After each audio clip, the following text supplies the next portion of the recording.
The most memorable part for me for that song is like when it cuts out and it's just my vocals with, I'm hoping this message reach you. This message reach you.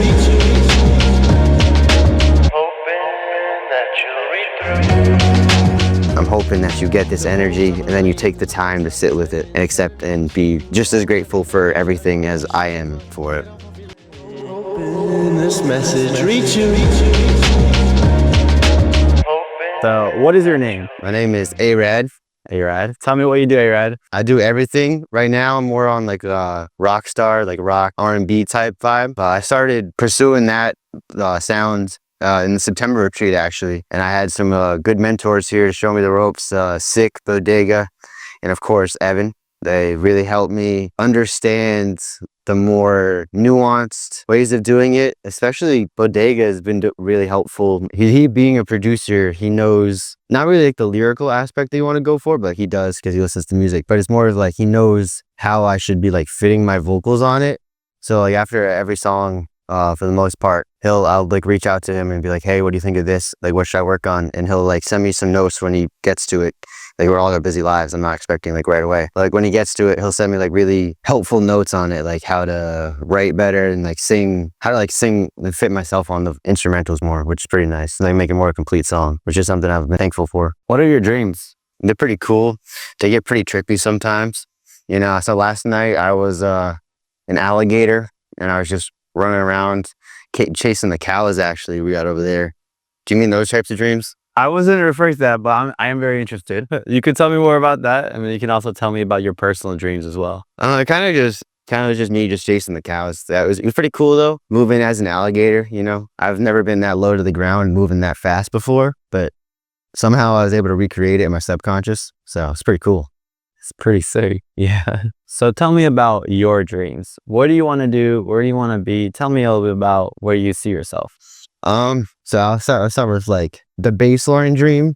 Like the dream, if I achieve this, I don't want to say happy because happy is a weird term, but I'll be satisfied in a way. Like I'll obviously always want to keep pushing myself to get more, but it won't be out of like a aspect of greed to get more. It'll be an aspect of like, what else can I build on this? But like the borderline dream is just be able to sustain myself through my skills, which is like why I've started to add like the video editing. I've been learning from Stafford through like editing his stuff, like starting to pick up on like actual videography and stuff, just so that way I'm not like beholden to an employer. Because I'm 22 now and I'm still in college, so I've only ever worked like the low entry, like minimum wage type jobs, and it's just tired of listening to people who follow things because they're told to follow them instead of because that's what they want to like do out of it. Like I have no problem working for somebody. Like I love working for Stafford, and I really appreciate when I send him something. He's like, nah, this isn't it yet. Like you need to do this. You need to add this into it. Like I love, because he has a reason for why he wants to add it. He's not telling me to do something because this is what the company guidebook says. So my main goal is to be able to get to like the type of sustainability that Stafford's at, where he can work with who he wants to work with, and he does not have to worry so much about like where his bread's coming from, and he can just be like, I have the capacity to do that. Because I have somebody else back in Rhode Island. His name's Nate Jones. Shout out Nate Jones.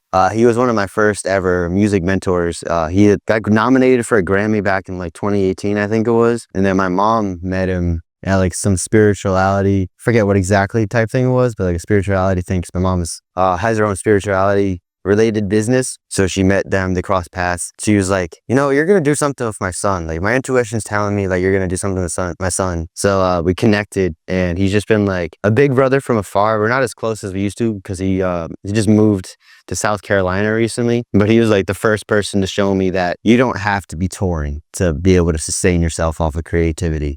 You don't have to be in the news. You don't have to be somebody everyone's like creating huge buzz about. Like you can generate your own income off your skills without like fully selling out. Like he performs like 2 to 3 times a week, just like out around like the bars and like weddings and stuff. And it's cool to see like him do that and see Stafford do that and be like, just like fully solidified the idea that I don't have to try to hit like that upper echelon to live that life of freedom that I'm looking for. But that is all of that to say, I obviously want to be touring, bro. Like I want my name on like the arenas. I want those like 17,000 flashlights in front of me. Like I'd love for that. That'd be awesome. And just to be able to do like the UGR stuff, but like all the time. Like my biggest inspiration is Mac Miller, and a lot of the reason why I'm inspired by him is because when he first moved out to LA and he had that mansion, and you'd read the stories of like artists, like nowadays artists like SZA, Kendrick Lamar, Vince Staples,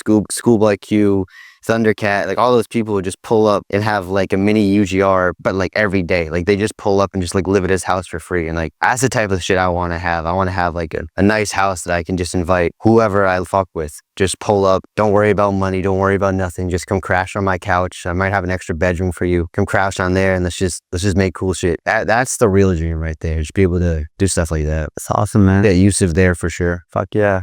Let's see. What is a song that you're going to perform for us today? The song I'll be performing for you today, it's called Reach You. I actually wrote it, I want to say February, March of last year. I wrote it and then I decided not to continue working on it. Like I recorded it, sent it to my friend. My friend's like, this is one of the best songs you ever did. And then I proceeded to not touch it for like 9 months and go in a completely different direction. I ended up working on like a club, like rap type album, which side note, all of my albums like are following like a continuous storyline. Like an A.Rad is a character. He's not actually me. Like I just embody him when I put the glasses and the bandana on. So I embody him and it's like a storyline, and the story, like A.Rad was telling me like, we're not ready to go into this era yet. We got to go back to that club one more time, which is why it is called Return to the Club at the Return to the Club with a long name, because the first version of that album I did with my like best friend of who knows how long. He's like that friend, you know, that just like spawned in your life and like you never got rid of him. And we did an album called The Club at the End of the Universe. So I did like a return to that album and did it just by myself and like kind of advanced with some more EDM like club bouncy stuff onto it. And now that I started going into this one, I had a calling to go back to the Reach You song, and songs about at surface level, it's about like you're reaching out to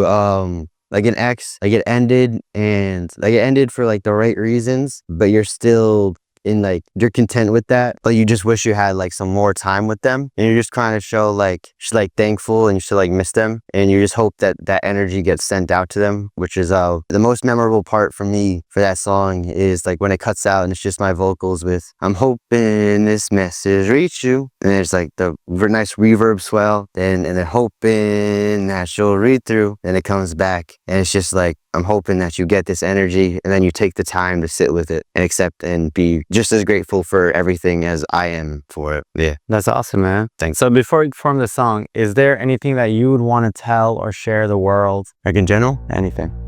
Be here. Be where your feet are. Yeah. I love that. It's one of my favorite sayings. I don't know how to do this, living all alone. Everything we went through, I'm living on my phone. I got Snapchat memories and conversation histories saying you were meant for me, but now I'm on my own. Promised you'd be there for me till the end of time, but that didn't last, not even 9:15. Your clock must have broken, I know it's not showing, the time's still going, cause then you'd be lying. How could you do that? Then look me in my face. Was it for a few laughs or was it there to replace someone from the past who left without a trace? A momentary grab, a victim of a chase, the thing I could stomach, finding out the truth, so I keep running, in pursuit of you, plunging in the darkness, hoping for a light, laying it on the carpet with nothing in sight.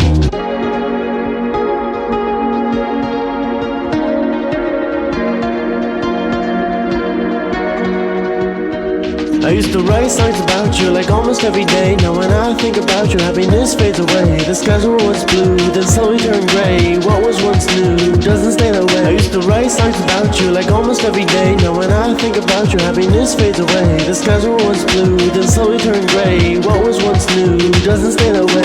I'm hoping this message reach you. Hoping that you'll read through. The poems I've been writing, the text I've been typing, sending them to you almost every night. And I know I should move on, get off of your love, find someone new, and love her all night long, but I can't quite quit it. quite admit it. Love story we're living, and you really don't miss it. No, not at all, it's painfully clear. You won't answer calls, you don't wanna hear. You putting up these walls, I know why they there, but admitting that you're gone is my biggest fear.